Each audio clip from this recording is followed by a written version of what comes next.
been waiting all week for that Saturday show. Tune in, see what happened, let your troubles go. Work real hard, now it's time to take it slow. Kick back and relax with that Saturday show.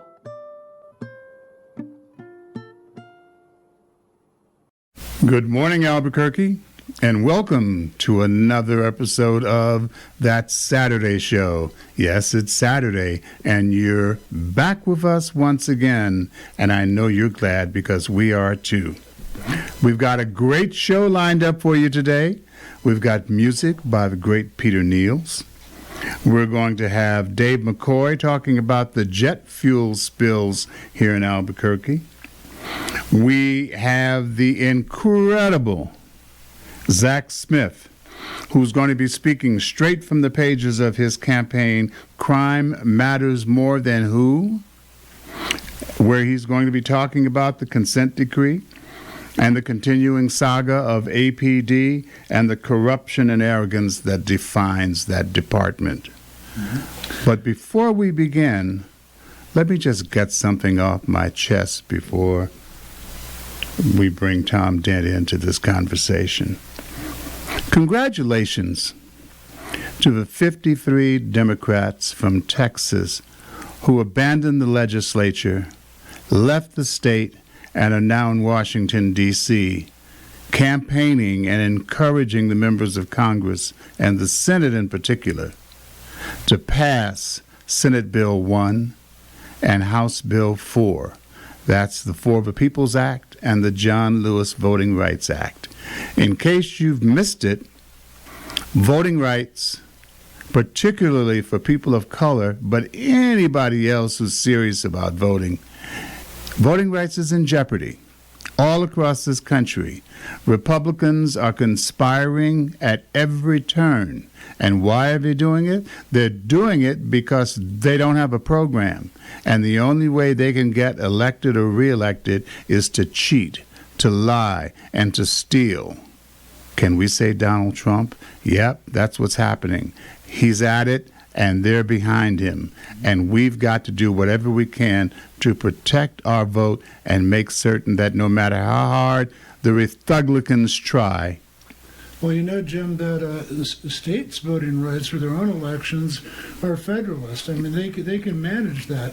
What we're looking at right now with this voting rights bill that's in Congress in front of the Senate, that's being stymied by the filibuster, is it's basically federal law that covers federal elections. In 2020, 1/3 of the Senate is up for re-election. That's right. All of Congress is up for re-election. Right. If this isn't taken care of now, I mean, unless there's a huge Democratic sweep in 2022, this could go on for decades. Everything could be stymied. Any passage of any decent bill could be stymied. Well, I just want to quote what Congressman James Clyburn from South Carolina said. If we don't get these two bills passed, you can count on losing the majority in both houses in 2022. That's what's riding on this. Mm-hmm. It's just got to happen. It's that important. Everybody's got to wake up about this right away. And you know, the irony of it all, Tom, is that there's so much being made about what's happening in Texas. And it was a congressman who became president of the United States from Texas, Lyndon Baines Johnson, who ushered in the Voting Rights Act in 1964.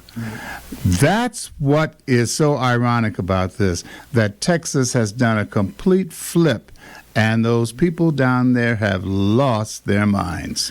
And is Sonny going to do a segment about how members of the community feel about this that we're going to show a little later? Hassani has come into the Peace and Justice Center, and he's interviewed several of our volunteers who were here working hard today and inviting their opinions about the Voting Rights Act and what's going on with that. So we'll be sharing that with you, too. And don't forget, good news. Well, we're going to be covering some quick local stories as quick as we can for you. One is actually a statewide story. If you watch regular TV or see on the internet, you may see a little blurb with P&M ads that say that they're working in association with this group called Avangrid. And this has been going on with the state since last May or April. It's been endorsed by the governor, the attorney general, and a lot of northern New Mexico environmental groups. But people are worried that they're getting the wool pulled over their eyes by this company. Avangrid operates out of Orange, Connecticut, and there's reports that it has been responsible for long-term power outages in the state of Maine and reported for insufficient service in Connecticut. Avangrid is owned by a Spanish company called Iberdrola that bills themselves as the world's leader in new energy, but apparently most of their holdings are in gas and nuclear energy. They have 8,500 megawatts of wind power and only 2% of solar power. Right. They come in here saying that, oh, we're going to save the state of New Mexico $73 million. And at the same time, they're ready to buy out the CEO of PNM for $19 million. They issued a compliance report with the Public Regulation Committee back in June, and the second they were cleared on that, the Spanish Supreme Court found their CEO and members of the Spanish group staff liable for spying, embezzlement, tax evasion, all sorts of dirty practices. There is a hearing coming up with the PRC a week and a half from today. We need to get everybody involved, everybody up on this issue. And really, it's probably not in New Mexico's best interest to have Avangrid taking over PNM at this point. Follow the money, folks. I don't feel like going out and buying a generator either. Right. The other local story in the Mountain View neighborhood of Albuquerque, there's been since April a plan to have a group called the New Mexico Terminal Services operate. Well, they're already operating an asphalt reclamation plant down in that area. That area is had 3 Superfund sites. Community action groups have been protesting against this. There's been environmental racism, all sorts of things associated with this. Members of the Legal Defense Fund have been working with community groups, and they've almost turned the tide on the air quality emissions that will be allowed to be released by this plant.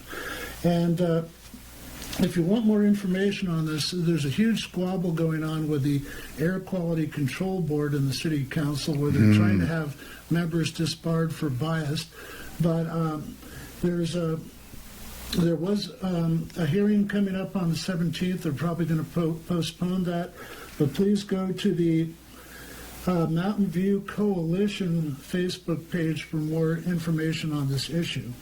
The other local issue that we're talking about was this plea case just came out in the news. There was a hearing this morning at about 10 o'clock about a gentleman named Daniel Carr. And Daniel Carr was a witness to the shooting at the Don Juan Diornate protest, where Scott Williams was shot a number of times in the back and almost killed by Stephen Baca, and we're still trying to figure out the results of his trial. Daniel Carr apparently went to some of the witnesses' houses and kind of violently intimidated them against testifying against Stephen Baca. What we've heard about this trial is that he was in district court, he pled guilty.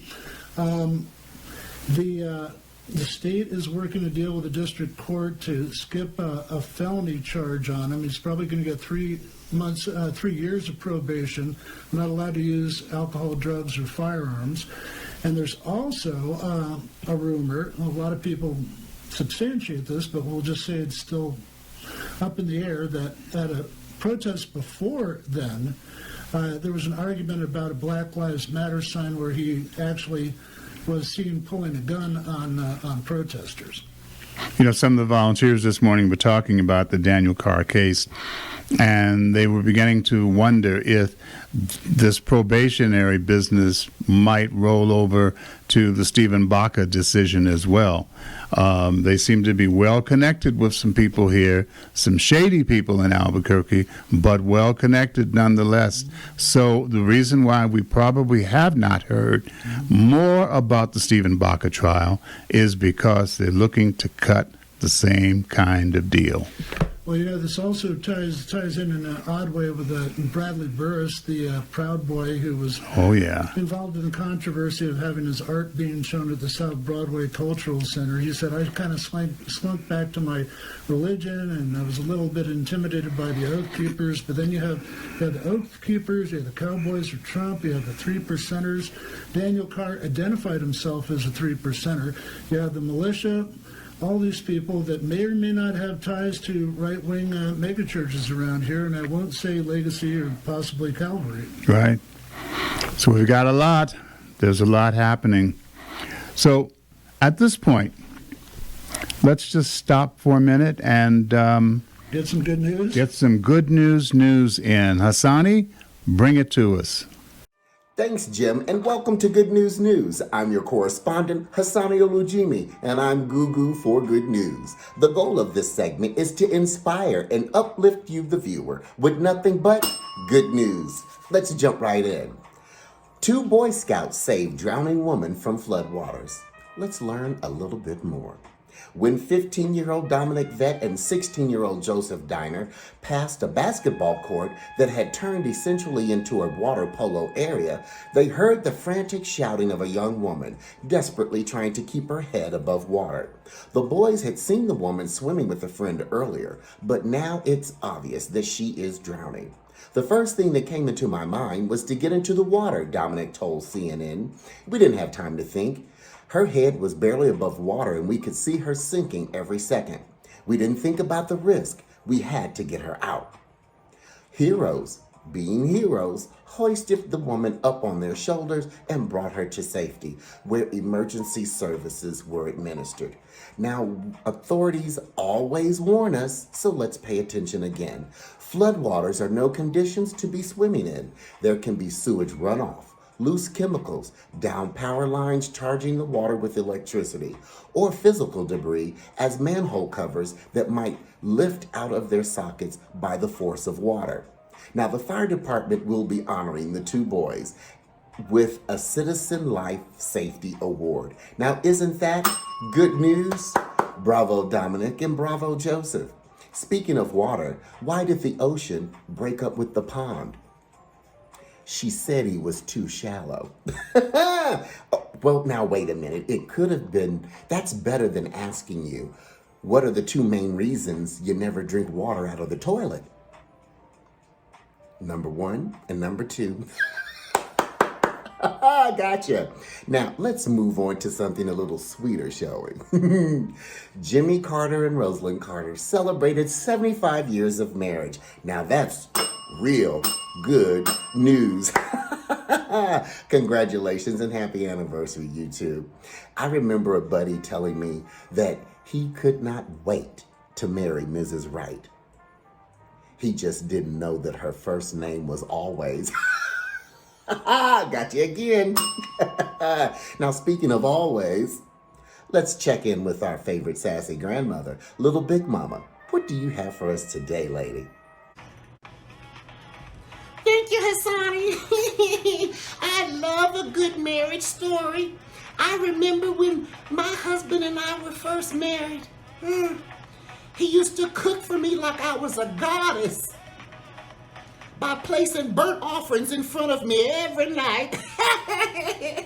But who's going to complain when there's a microwave? Well, I remember when we were 15 years into our marriage, things got a little stale. So I asked my husband, I said, hey, our new neighbor kisses his wife before he leaves to work every morning. Why don't you do that? And my husband looked at me and said, I don't know her that way. Go take a time out. Bye, baby. Bye. Celebrate love. The best way to turn a frown upside down is to get Gugu for good news. I'm your correspondent, Hassani Olujimi, featuring, of course, Little Big Mama. We'll see you next time on That Saturday Show with more good news. Thank you, Hassani and Little Big Mama. We're back in the Auxiliary Peace Center That Saturday Show studio. With me today is Zachariah Smith. Zach is a concerned citizen. Has been following a lot of the protests that have been going on over the last couple of years, the anti-vax protest, the White Lives Matter protest, a number of Black Lives Matter protests. And Zach was very concerned about this new campaign that the APD Police Union has come up with since May called Crime Matters More.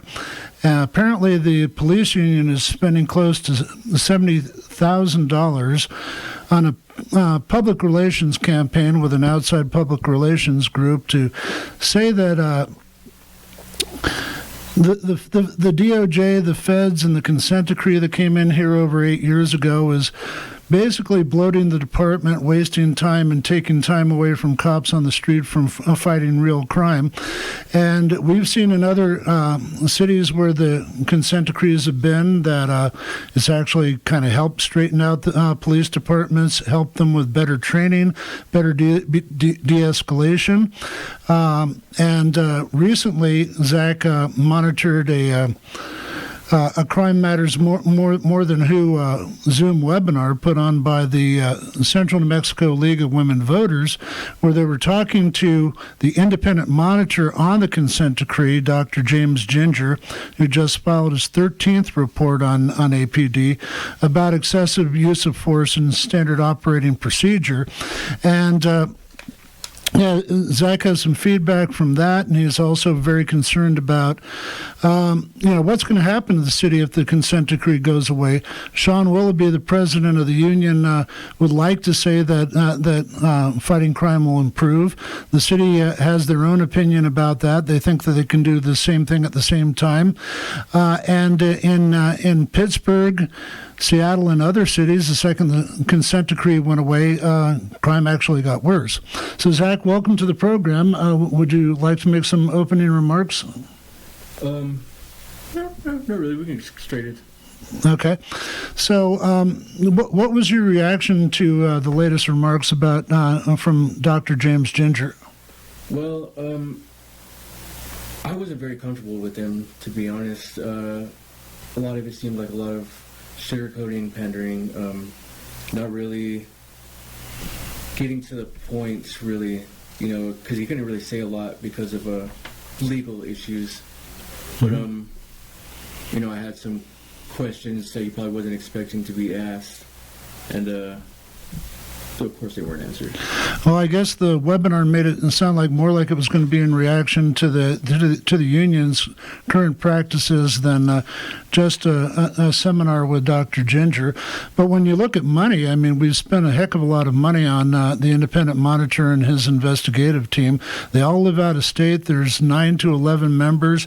They're in one fell swoop, they pay six-figure salaries to keep these guys in the city per year, and they can only go so far as investigating what's really going on at APD. They get to the wall of internal investigations, and they're pretty much stopped almost the same way that the Citizens Police Oversight Agency gets stopped, and we pay a lot of money for that executive director and his investigators. And what did we say is this new federal group that's going to come in to try to break that barrier? The excessive force investigations team? Yeah, it's what, a remediation or remuneration, or what do they call that? I'm not sure. Receivership? The receivership, yeah. Something short of a receivership was something more extensive than what they have right now. Right. The independent monitors team is a receivership, but this is a little bit less than that. But apparently, it's supposed to have more powers to actually break the walls of internal investigations and get some real data and early evidence and excessive force information from the police before they can hang on to it, doctor it, stretch it out in court, whatever they do there. Right. And actually, I attended a meeting from the CPOA, the Civilian Police Oversight Association, and they said that they had something like flat backlogs that they probably won't clear for about like 6 years. And they reported like a 75% increase of investigations just in June alone. Right. Yeah. When we did our podcast over a year and a half ago, it was reported that there was anywhere from 150 to 250 cases that were stymied at the DA's office or not released by the cops that the CPOA didn't even have time to review and get to. That's correct. And nobody's really answered the status of all these rape kits that are out there. They said that they were all processed, and a couple of people off the streets with extensive records, have been prosecuted, but nobody knows who these other names are. So there's a lot of police work and police reform still to do in Albuquerque. Correct. Actually, I read a report just recently that a couple of former detectives with the Albuquerque Police Department were let go, or they left, something like that, because some rape victims' cases, something like that, weren't being followed through with, and these people were just getting re-released. I forgot exactly what the article said. Yeah, it was a sexual harassment or attack cases that they let these people go on. Right. And another thing that came up recently, just so the public knows, is there's an ongoing case with a cadet at the Albuquerque Police Training Academy who is of Asian descent that was labeled, Cadet COVID or something like that, and they crapped down on her accent and almost filled out her resignation forms for herself. She's being represented by former police Sergeant Tom Grover on this case. Well, that's news to me. Yep. Yeah. Yep, Tom Grover, who was mixed up with the Mary Hahn case and represented Officer Jeremy Deere, who murdered Mary Hawks under questionable circumstances without body cams, by the way. Do you have anything you want to add, Zach, about the state of Albuquerque, the endangered communities, police department, anything? Well, I'd like to point out the racist propaganda co-opting campaign, from the APOA, and the cities and the DOJ's failure to hold them accountable when they took it to court. And, well, it wasn't them, it was the 3 advocacy groups that took them to court, wanted to take them to court and, hold them accountable. And the Judge Browning said that he would do it only if the plaintiffs agreed to it, if they wanted to do it. And Paul Kilbrew said it was not going to achieve anything, and then Sarita Nair said it was going to be a sideshow. So that's just And Judge Browning is the U.S. federal judge, and Sarita Nair is the CEO of or CAO of the city of Albuquerque. correct. All right, thanks for stopping in with us. It's great to hear a fresh opinion on everything that's going on right now, and this is a continuing story, and we'll bring you more on this during more Saturday shows. Well, thank you for having me.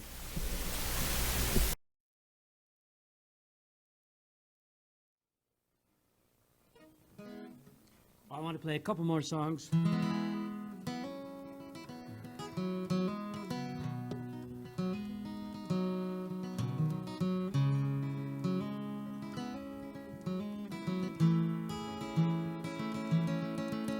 We wind our way into the mountains, up the canyon to Los Alamos. They've assembled the best and the brightest for our mission, no matter the cost. From our homes all across this great nation, we've come to build the bomb that forever ends war. From our homes all across this great nation to dance the New Mexico nuclear waltz. There's beryllium, cesium, strontium too, and cobalt 60, our world is so blue. The work of our hands will rain fire on Japan, the New Mexico nuclear blue.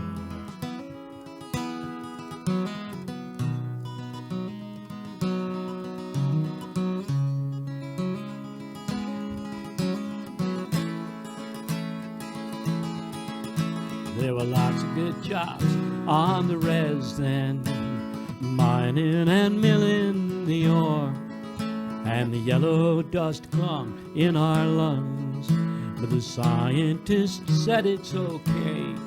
Now I'm spitting up blood, but my country needed the uranium these honest hands dug. And I'm spitting up blood, dying from dancing the New Mexico nuclear waltz. There's molybdenum, chromium, cadmium 2, germanium, europium 152. Our families have paid for the music you played, the New Mexico nuclear waltz.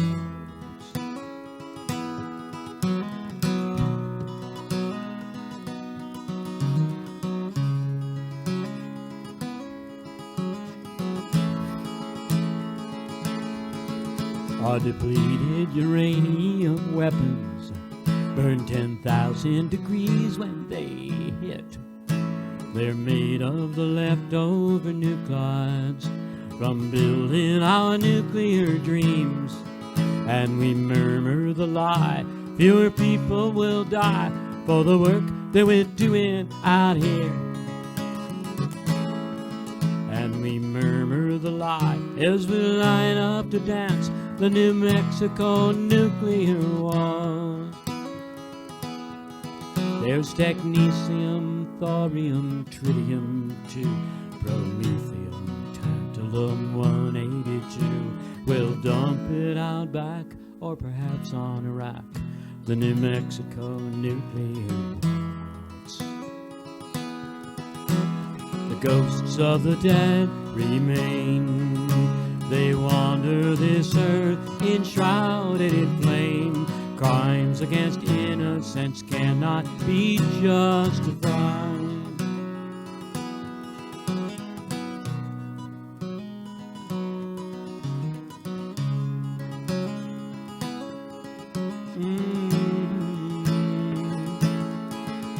We wind our way into the mountains, up the canyon to Los Alamos.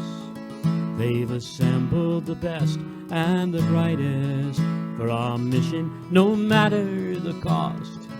From our homes all across this great nation, we've come to build the bomb that forever ends war. From our homes all across this great nation to dance the New Mexico nuclear waltz.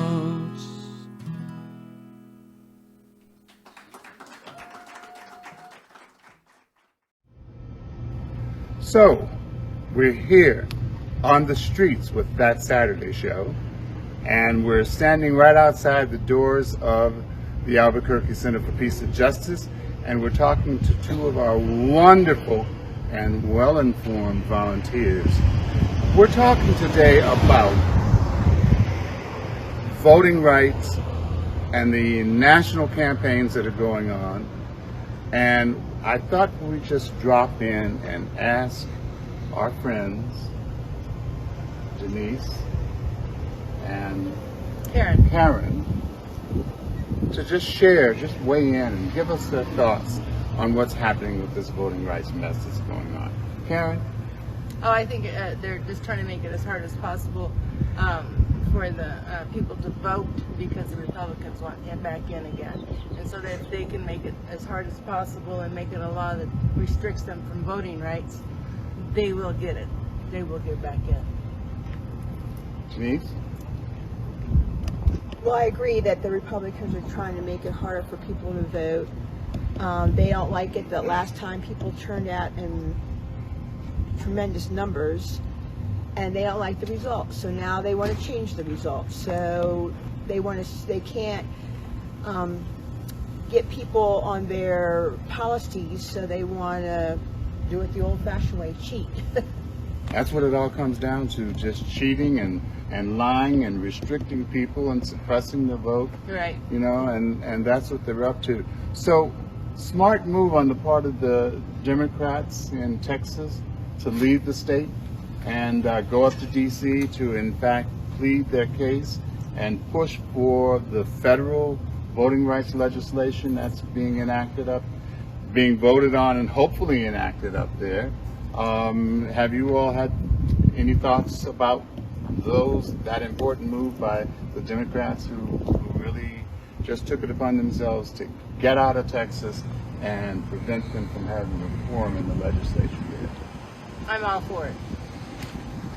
I think it's wonderful, and I think they need to get with Manchin and Sinema. They stopped the filibuster for the Supreme Court justices, and that's a lifetime appointment. So why not for voting? Why can't they just say we're not going to have a filibuster for the vote and enact it? Because otherwise, we're going to be in a world of hurt. This is our democracy, and if we don't take care of our democracy, it's not going to be there for us. We're for our children in the future. Right. You are so right.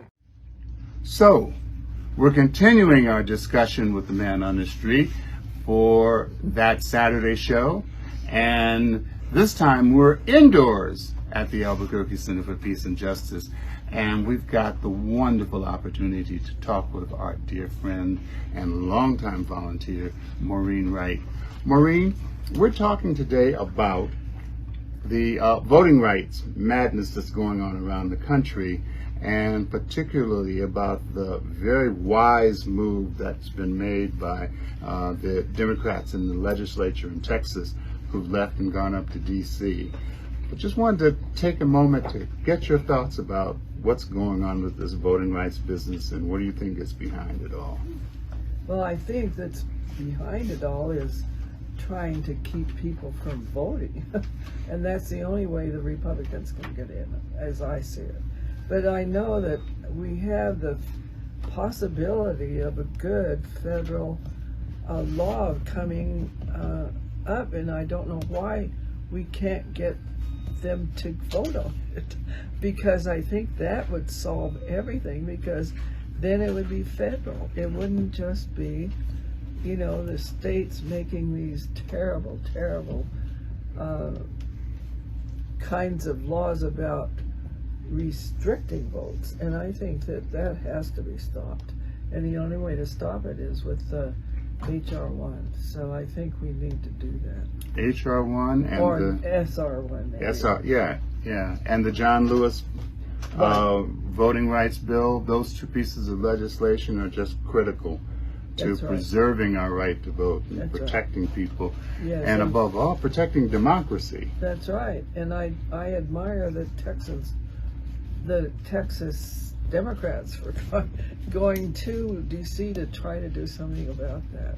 And I don't understand it. I do not understand why there has to be this concern to keep people from voting. I just, is that the only policy they have? I don't understand. Yeah. So, well, when you don't have a program, right, you have to cheat. And the Republicans are known for cheating. I guess. And so this is their latest effort at cheating us out of our democratic right. That's right. And we've got to win this battle. That's right. Absolutely. For all 50 states. Yeah. Well, thank you, Maureen. Yes. Thanks for weighing in. All right. And back to the studio. The Albuquerque Center for Peace and Justice has been serving the communities of Albuquerque for nearly 40 years. Peace and justice are the motivators for the work we do, in concert with dozens of other organizations and committees here and around the country. Whether the issue is nuclear weapons, or police brutality and murders, or homelessness and hunger, or even climate justice, immigration, and prisons, the center continues to stand shoulder to shoulder with community organizations dedicated to doing the good work the necessary work. But we can't do it without your help. COVID didn't take a break, and we didn't either. And the financial cost of being strong advocates and providing assistance have not diminished. You can help us by becoming a member of the Peace and Justice Center for $40, or simply make a donation. You can also stop by the center and maybe purchase one of our popular yard signs to let your neighbors know where you stand on important social justice matters. We need you. Get in touch at www.abqpeaceandjustice.org or call us at 505-268-9557. Thank you for your support, and thank you for standing up for peace and justice. Following our Pajola Minute, we're going to have a riveting interview by Dave McCoy. And to close us out today will be another song from the incredible Peter Niels. And now it's time for another Pajola Minute. We have with us today Calvin Kobayashi from the Japanese American League, who will be talking about his Pajola group. Welcome, Calvin. Hi. I'm Calvin Kobayashi. I'm the currently the treasurer of New Mexico JACL, Japanese American Citizens League. And we've been in this state for about 45 years, kind of reestablished ourselves 45 years ago. And we represent the Japanese community here in Albuquerque and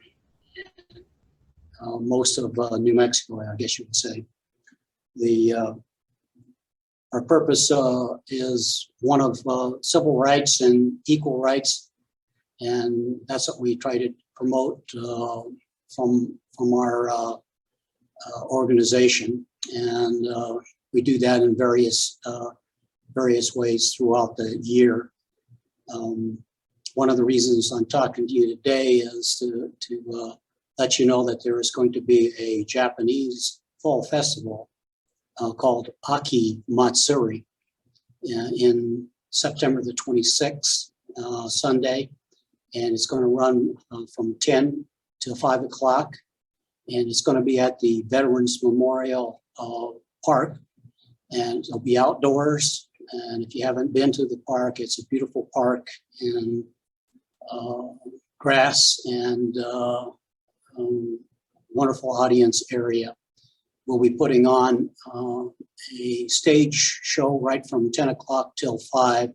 That stage performances will include dance, martial arts, taiko drumming, Japanese dance, Japanese singing.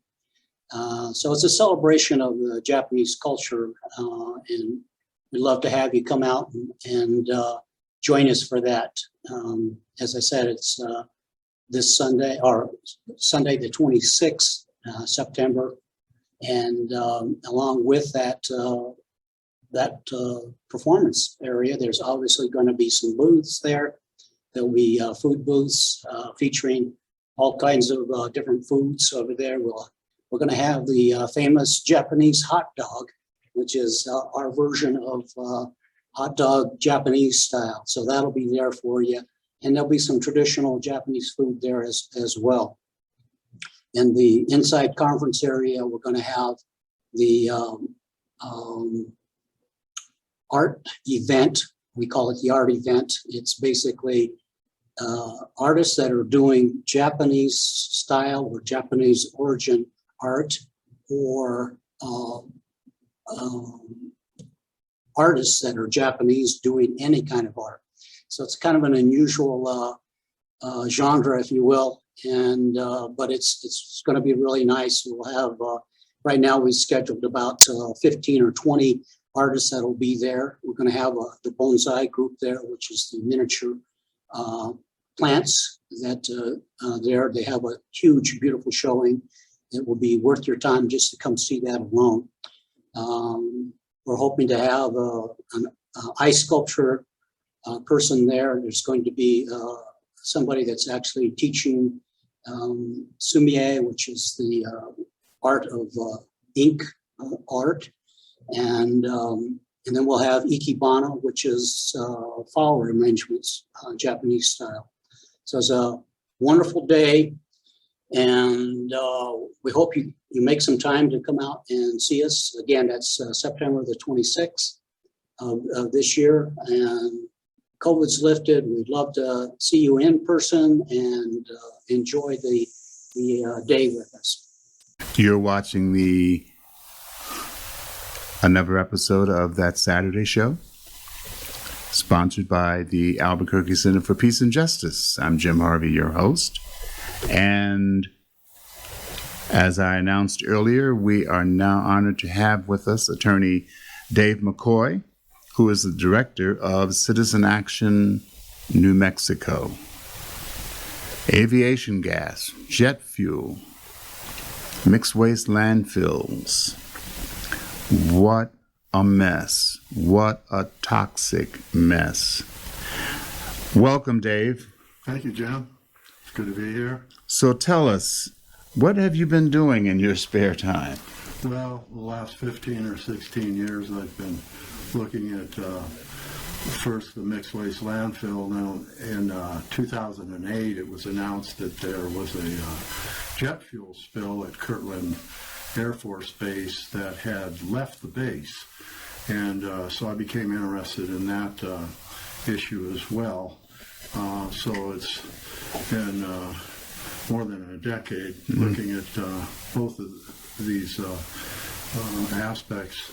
The Sandia National Laboratories has the mixed waste landfill, and the fuel spill is at Kirtland Air Force Base, and Sandia Labs has the singular honor of being the only national laboratory on a military base. Right, right. So in looking at the jet fuel spill, it's been estimated to be anywhere from 6 million to 24 million gallons of fuel that was spilled. There were two types of fuel.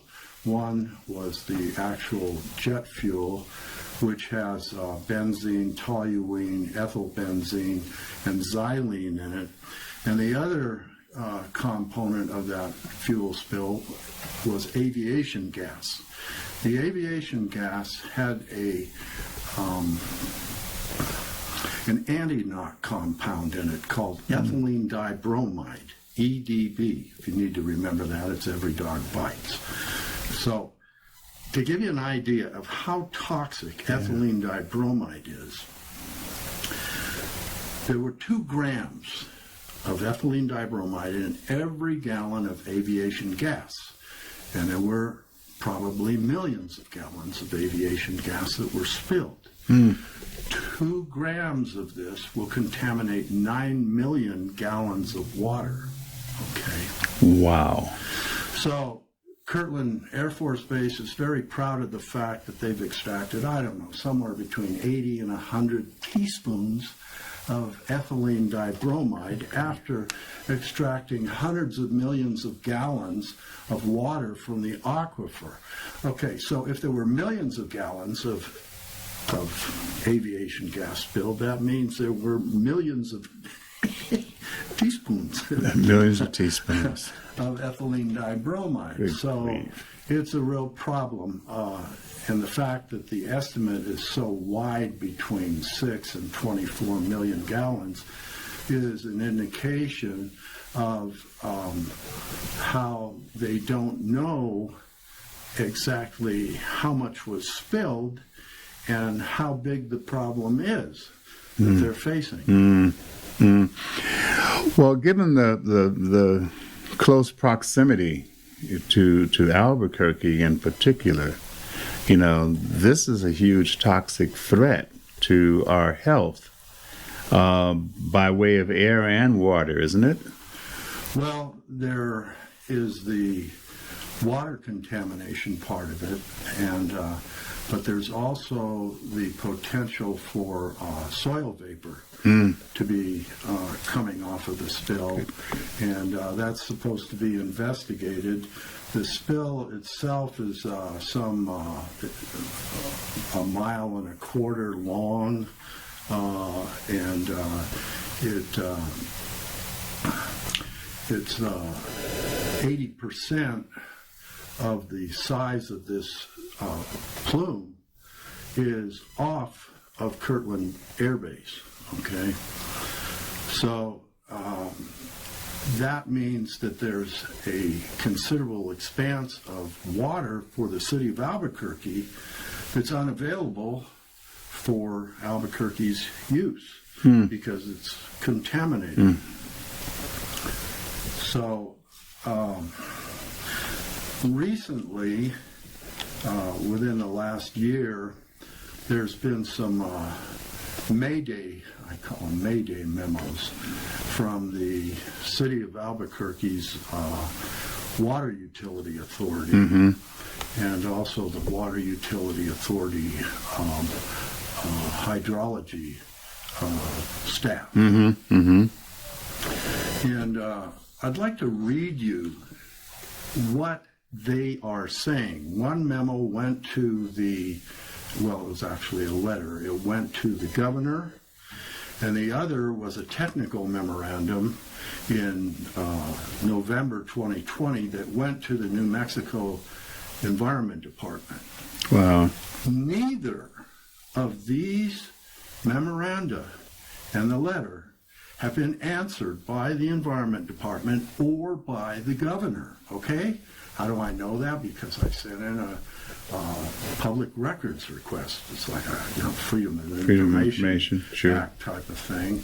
And when I sent this request in about, well, how did the governor answer the Water Utility Authority, I got an email back and it said, could you send us a copy of the memo? Oh, of the wow. letter? I said, sure. So I haven't gotten any answer back from them, but I just want to quote to you a little bit of what this letter says. It says, many issues remain that place the cleanup's timely and successful completion at risk. Cleanup at the site has slowed alarmingly. The Air Force has not provided an updated timeline and has yet to complete the necessary prerequisites for implementation of a final remedy. The Water Utility Authority in their letter emphasizes that, quote, the Air Force's estimate of ethylene dibromide removed by the pump and treat system is potentially overstating the success of the system and generating unreliable data. So this letter has not been answered. The letter goes on in a fair amount of detail. The technical memoranda from the water utility hydrogeologist talks about the use of monitoring wells that have what they call diffusion bag samplers, okay? And these bags are inside the well. Now,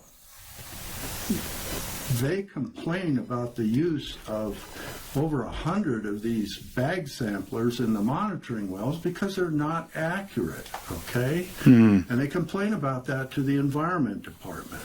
Ordinarily, you use a pump method to monitor the water, okay? So this letter went to the Environment Department about these bag diffusers not being appropriate, stating that the Environment Department had only authorized the use of 12 of them in one location as an experiment. And here they're using over 90 of them. And so someone in the Environment Department contacted the U.S. Environmental Protection Agency, Region 6, and said, hey, what do you know about bag samplers? And Region 6 came back and said, well, we use those to sample air quality. We don't have any data Good grief. about sampling water with bag samplers. Now, you would think that the Environment Department would notify the Water Utility Authority that, you know, we got this email from EPA. Yeah. No, they haven't gotten anything from the Environment Department. So the concerns are very extensive for the technical problems. The monitoring is super important. You know, when you're out in a rainstorm and it's raining so heavy that your windshield wipers can't push the rain away, you don't know where you're going or what you're seeing, right? Yeah. Okay. Well, that's the situation out at the Air Force Base, because what's been happening is, in order to conserve water, the Water Utility Authority has been taking water from the Rio Grande, putting it into the aquifer. The aquifer's been rising, okay? Well, in order to see with a monitoring well how far out a spill has gone, you have to have your groundwater monitoring well at the water table, okay? Now, what's happened is the water table has risen. So all of these wells that were at the water table at one time are submerged now. And the ethylene dibromide that's in that spill, you don't know how far it's going because you can't see. Good grief. Good grief. So we've got a couple minutes left, and I really wanted to see if I'm hearing rumbles about the State Environmental Commission and their role in the mixed waste landfill. What's happening there? Because I understand some people have been asked to leave, or is there a cover-up in the making or something? Well, since I've been involved the last 16 years, what I've seen is lies, cover-ups, violation of federal law, and collusion between the regulatory agencies to hide the facts about the mixed waste landfill. That sounds like public policy. It is functionally. Yeah.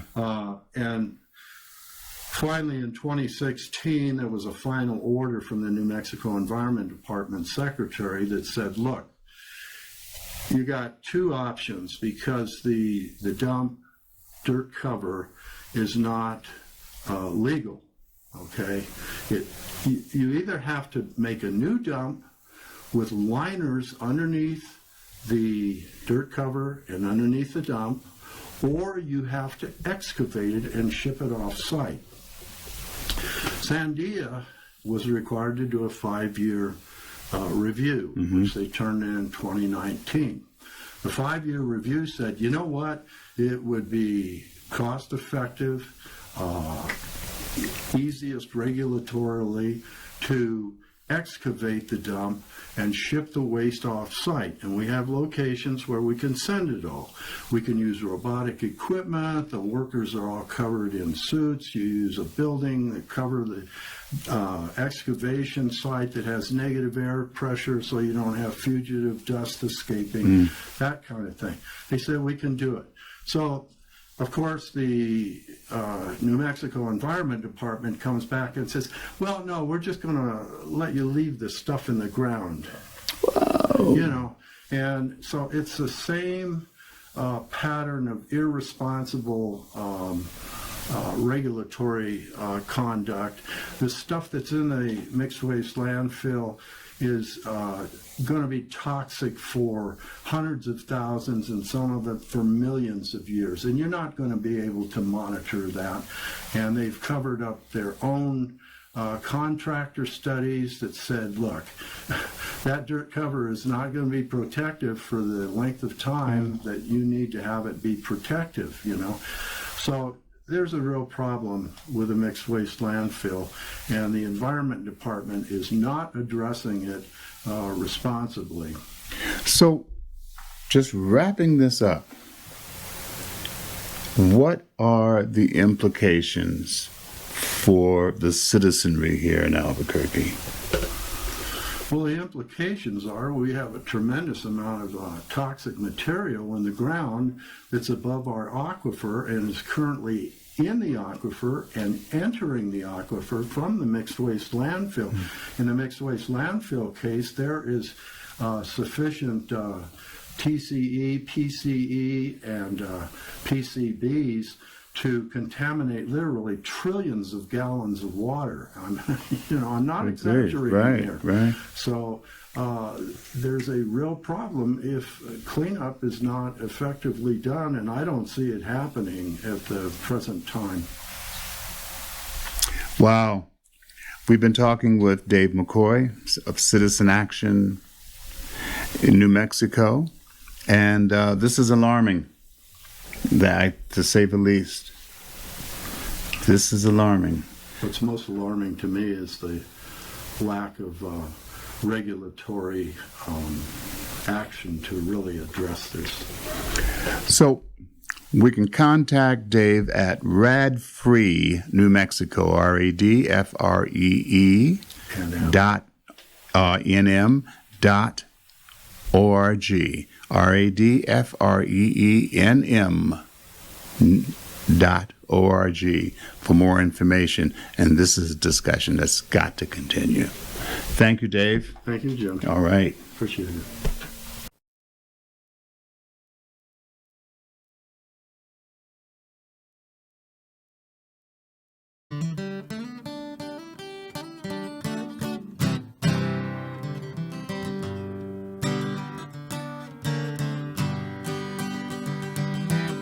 I pulled into Nazareth, I was feeling about half past dead.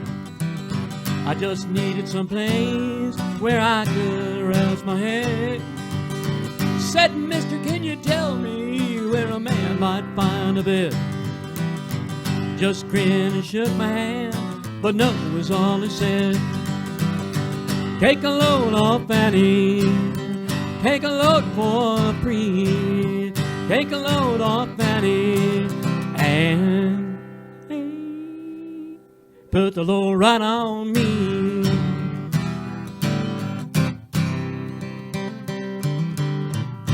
I picked up my bag, I went looking for a place to hide. When I saw Carmen and the devil walking side by side, I said, hey Carmen, come on, let's go downtown. She said, I gotta go, but my friend can stick around. Take a load off Annie, take a load for free. Take a load off Annie and put the load right on me. All right, that's the spirit. Go down, Miss Moses, there's nothing you can say. 'Cause it's just old Luke, and Luke's just waiting on the judgment day. Said Luke, my friend, what about young Annie Lee? Said, do me a favor, son, won't you stay and keep Annie Lee company? Take a load off Annie, take a load for free. Take a load off Annie and put the load right on me.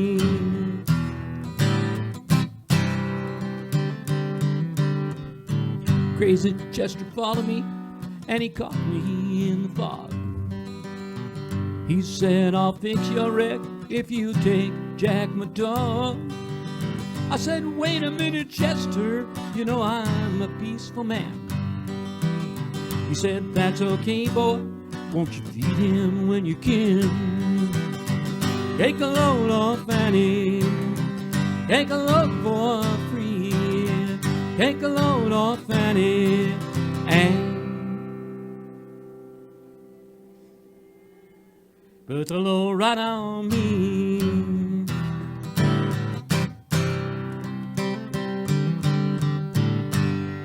Catch a cannonball now to move me down the line. But my bag is sinking low, and I do believe it's time. get back to Miss Fanny. You know she's the only one who sends me here with her regards for everyone. Take a load off Fanny, take a load for free. Take a load off Fanny and put the load right on me.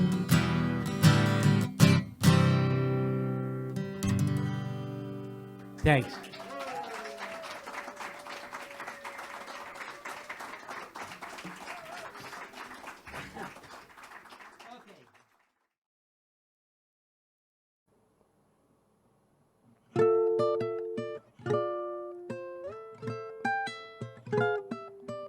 Until the next time, it's time to say goodbye. When you out here in the streets, keep it real 505. We love everybody, we just want to let you know. Thanks for tuning in to that Saturday show.